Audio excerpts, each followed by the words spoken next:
Why do we see this obsession with open borders basically at any cost with so many European nations and no interest from their leadership about pushing back, as obviously the immigrants that enter often don't integrate well and bring violence in many instances? I think it's a convergence of two distinct worldviews. You have the worldview of the ruling class and the elites, which I broadly define as neoliberal, and then you have the worldview of the left, and I would distinguish the two. Meaning, there are a lot of establishment, powerful people who aren't in their heart of hearts are more committed to profits than they are to leftist ideology.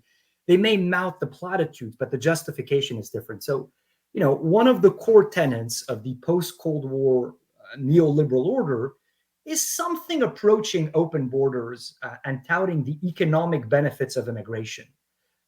Immigrants are doing jobs. I mean, you've heard these arguments, right? They're doing jobs that Americans won't do. And look, I should say there is some truth to that in the sense of, a lot of these immigrants are hungrier and harder working than some segments of the working class in the West who have grown, a bit lazy, and we think some jobs are beneath us. Now, we may be willing to do these jobs, but at a much higher wage maybe than the immigrants are.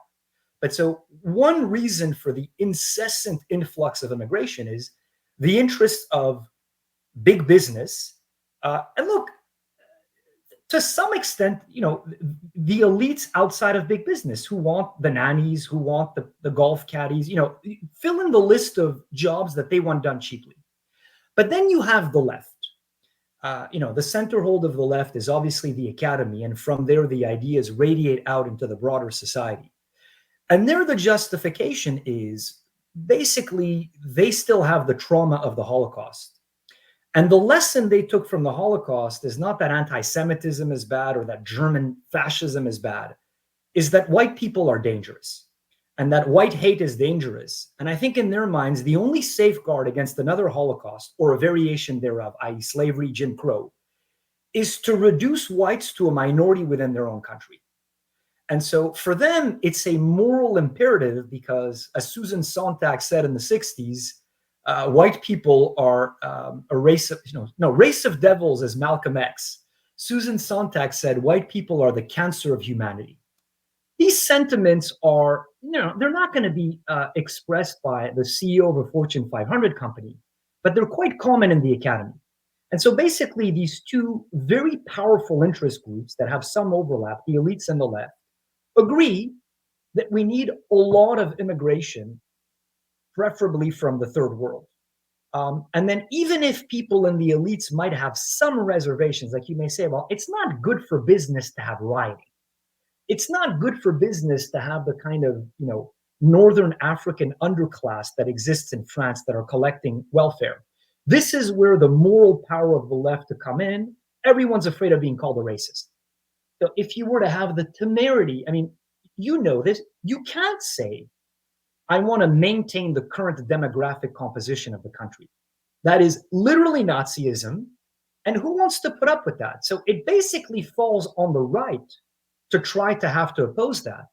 But the right too is compromised because a large part of the right has bought into the neoliberal ideology that immigrants are great, we're a nation of immigrants. And then another part lives in traumatizing fear of being called racist by the left. And so it's the perfect storm. It continues incessantly. You say, why are there protests? Because the people have consistently made clear that the levels of immigration are too high and that they're not happy.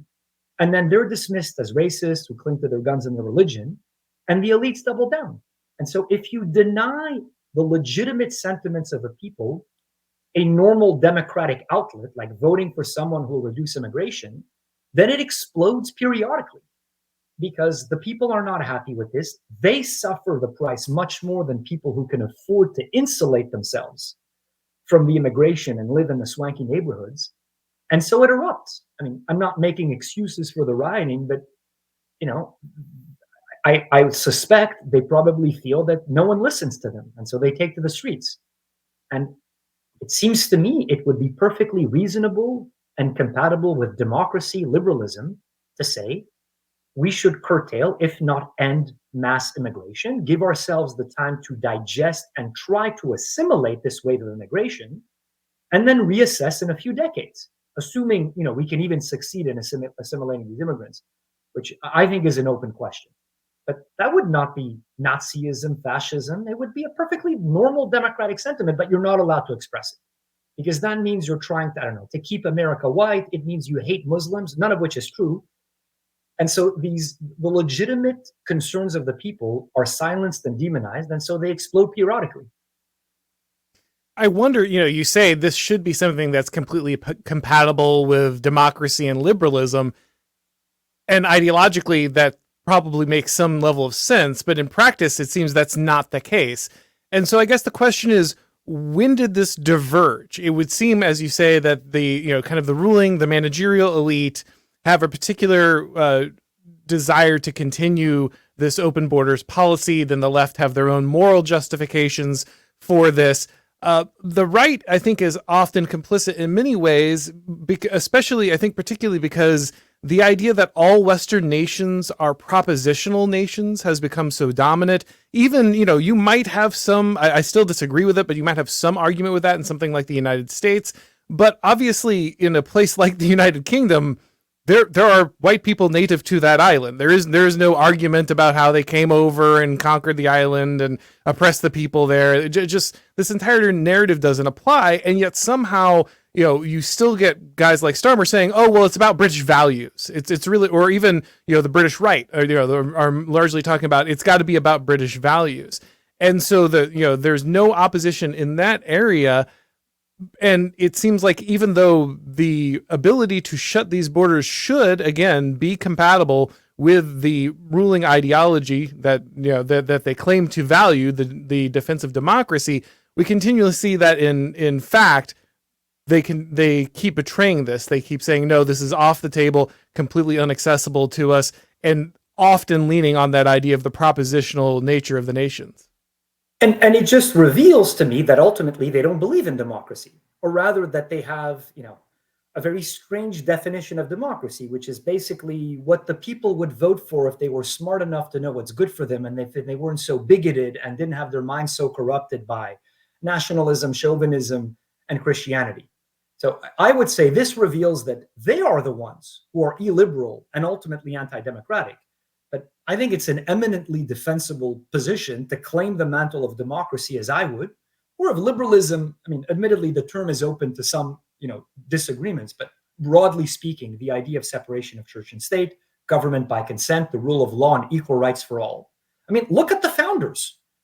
I mean, the founders didn't use the label liberal, but they believed in government by consent, in the rights of man, in the separation of church and state, and the rule of law. And look at the immigration policies they enacted. The 1790, 1792, and 1795 Immigration and Naturalization Acts restrict immigration to free whites of good character.